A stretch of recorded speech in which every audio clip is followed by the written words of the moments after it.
Hello everyone, and thanks for tuning in.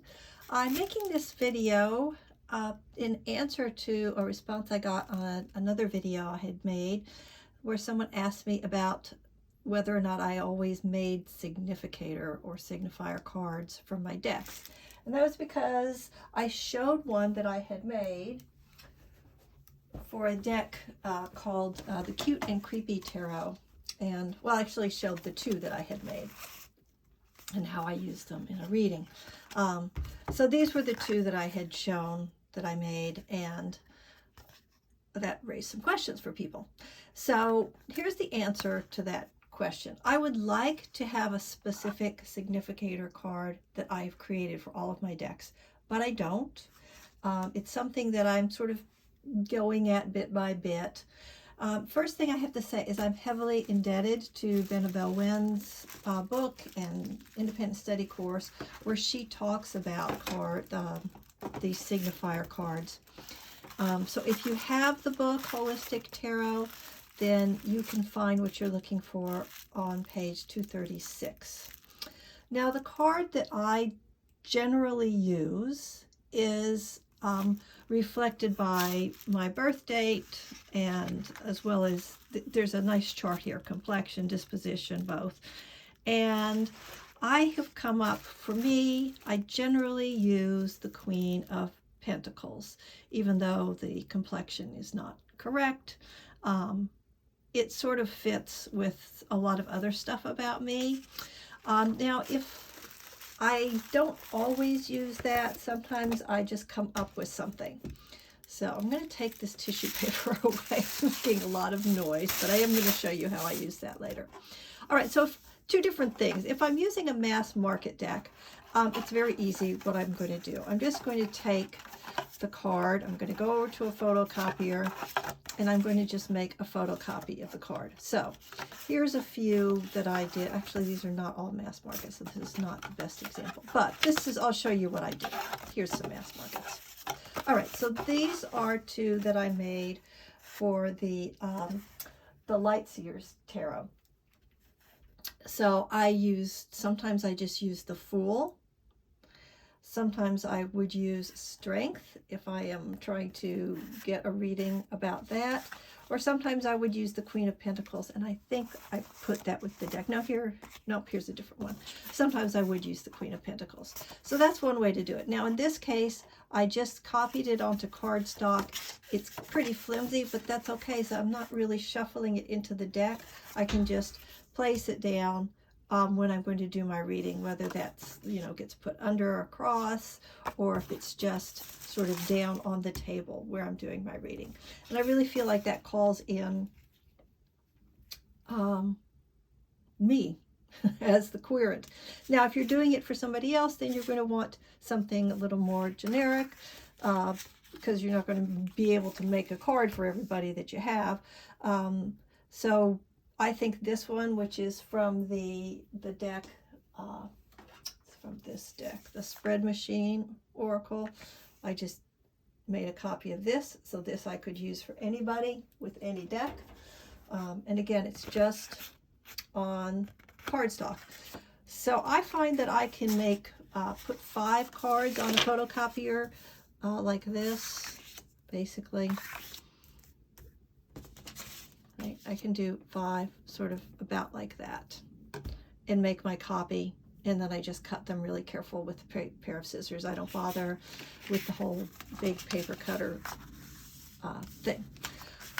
So these are some copies that I made. They're just in this little box here, which I just keep on my reading table so I can pull it out whenever I want to use it. Now, what do I do with a mass market deck that gives me extra cards? So this is from Tarot of the Crone. I think this one might have been, these are from Tarot of the Crone, these independents. So there's more you can do with that, and I'm going to sort of show you what you could do with the new these two decks that I just got on. Smoke, Ash, and Ember, as well as Oak, Ash, and Thorn. So these are the ones from Smoke, Ash, and Ember. Boy, I hope I'm saying that right. All right, let's just check. I don't want to call a deck by the wrong name. Yes, I got it right. Smoke, Ash, and Ember. All right, so she had extra cards in the deck. There were 2 10 of Swords. This is the one I am not going to use. And then there were a couple that were just blank that didn't have anything on them. So here's what I might do with that. When you get these independent decks, there's frequently extra cards. So it's going to be the same card stock. You're going to have a nice back that matches the rest of your deck. This one, I am 99% sure that I am not going to want to use this. I'm going to use the alternate card that was supplied. So I'm going to want to cover up this image completely. So you can see that I covered up with this one. So what I've done here is I've got a nice piece of textured paper. So what I'll do is I will paste that onto this card like this, right? So first I'll paste it on, I'll let it dry completely, I'll trim it really accurately. I have a corner rounder that I'll use. I'll show you the one that I use, this brand. Whoops, that one. This one has 3 small, medium, and large corners, so that's handy. And I'll try to match as best I can the size of corner that I've got. So after I've got this covered, then I'm going to go and I'm going to look at the images that she sent as little bonus things. And I'll see, does any of this resonate with me? Could it be an image that I would think was a good seeker or querent image? So,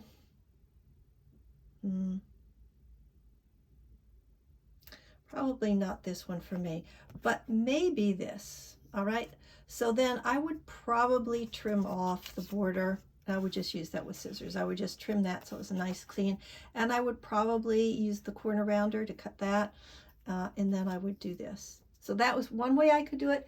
The other way I could do it is I could get out the deck, I could sort of flip through it until I find my Queen of Pentacles or the Fool card, whichever one I prefer, and I would use that instead. I'd make a photocopy, I'd trim it down, and I would use that instead. In fact, I would probably make the photocopy in a reduced size so it's smaller and put that on. Alternatively, I could just make a photocopy of the Fool or the Queen of Pentacles and just paste that right on and then trim it up so it was nice and even.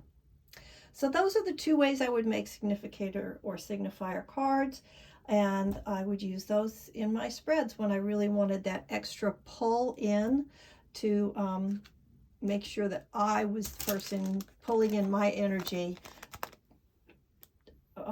so I could get the right reading for the cards. The other option that you'll have is often in the packaging, the creators will send you something that's got a sticker on it, right? So I like this sticker a lot, even though it is specifically a card, but that might be a nice signifier image. Here's the dragon one. I'll crinkle the paper a little bit more because I didn't do that enough. Here's another one. Whoops. You know, so you have, this one would be for Papa Squirrel. So you could, you know, find things as you dig through your packaging. Don't throw it out. You may find a use for it, right?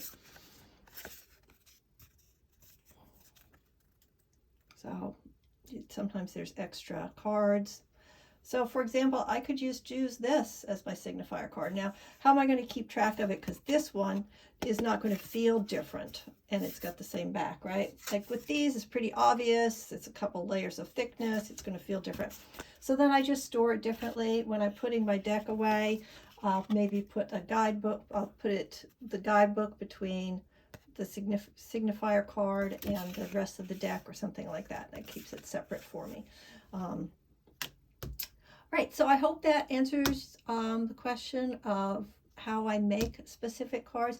The question I didn't answer is why I would want to do that. And the why I do that is because I feel that if I take a deck and I pull out a card to use it as my signifier card, whichever card that was, then that card is not available to be used in the spread. Right? So if my signifier card is the Queen of Pentacles and I'm always pulling it out and putting it to the side or laying it underneath the spread, then I'm never going to get the Queen of Pentacles as one of the cards in a position. And that seems unnecessarily limiting of the message that I could be getting. So that's why I do it. All right, that's it. If that was helpful to you, informative, please hit the like button. Whoops, no, like button. Down below is the like button. And if you're interested in getting more of my content, then hit the subscribe button so that you get notified when there's something new up. Thanks for stopping by. Find joy in your day today, and take care.